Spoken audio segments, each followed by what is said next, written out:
Thank you, Mr. Chair. Stuart Nash. Mr. Chair, that was quite an interesting speech. I mean, I've got 4 children. I wouldn't say I ever train my kids or chain, certainly before the age of 3, but I think I understood what the member was saying, but I'm not too sure. Mr. Speaker, I would like to speak to the amendment to the Education Act 1989, found in Part 2. And one of the reasons I've decided to jump up about this, because I am passionate about education. I actually think education provides opportunities for people where opportunities didn't exist if they weren't educated. And Mr. Chair, I have a poster in my office. It's a quote from Malcolm X, and it actually says, "Without education, you're not going anywhere in this world." And I think, and he said that in 1963, and I think that is truer today than it certainly was a generation or two ago when the minister was just starting out in work. The other thing I would also like to say, Mr. Chair, is we know the cost to society of someone who is on the unemployment benefit versus the contribution they make when they are working. But the cost and the contribution isn't necessarily just measured in financial terms, Mr. Chair. It is also measured in societal terms as well. And let me give you an indication of this. There's a whole lot of research out there that indicates when parents are working in meaningful jobs, then the impact that has, or in any job I should say, then the impact that has on the children is significant in terms of role models, in terms of quality of life, and all the things that children actually need to grow into, to have an opportunity to be high-functioning adults as they mature. And I would actually argue, Mr. Chair, that not only should there not be any differentiation between the unemployment benefit versus the student allowance, I actually believe there should be a significant benefit to people who have decided, people with children who have decided to go back to study, because it is a massive... I'm now going to interrupt this member and say that this is quite a narrow part of the bill. He's making, as have previous members, really interesting speeches, which could almost be applied to the second reading, but might even be out of order at that point. So I ask the member to come back to this part of the bill.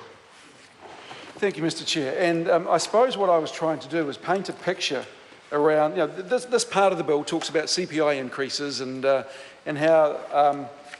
the Education Act must be amended to put this bill into force to allow it to happen.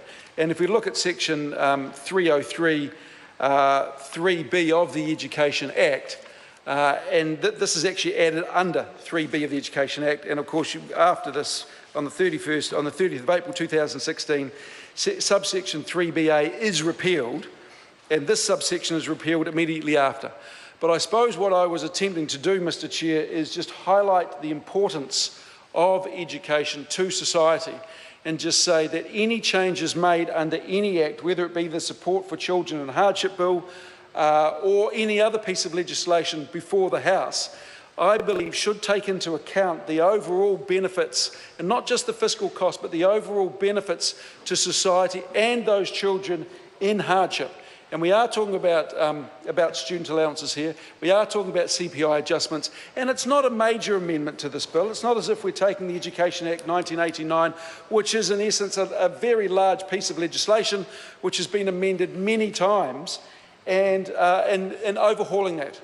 What we are in effect doing, Mr. Chair, is just taking a little subsection of this to make sure that we do address the issues of support for children in hardship.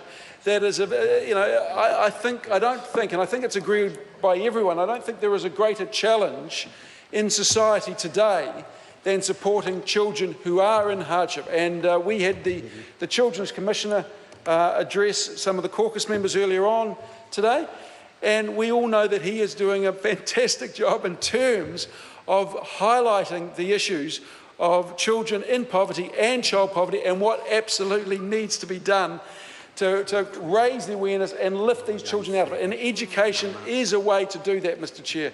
And certainly education of the parents is vital in creating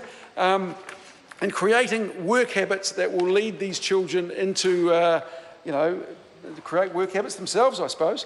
So I would have liked to have seen greater amendments to the Education Act 1989, to be honest, Mr. Chair. I would have liked to have seen the government go a lot further, Mr. Chair. I would have liked to have seen there be a much higher incentive between the unemployment benefit and the student allowance for parents with children. And the reason for that, Mr Chair, is because I think education provides vital I'm going to opportunities. call Carmen Cipollone.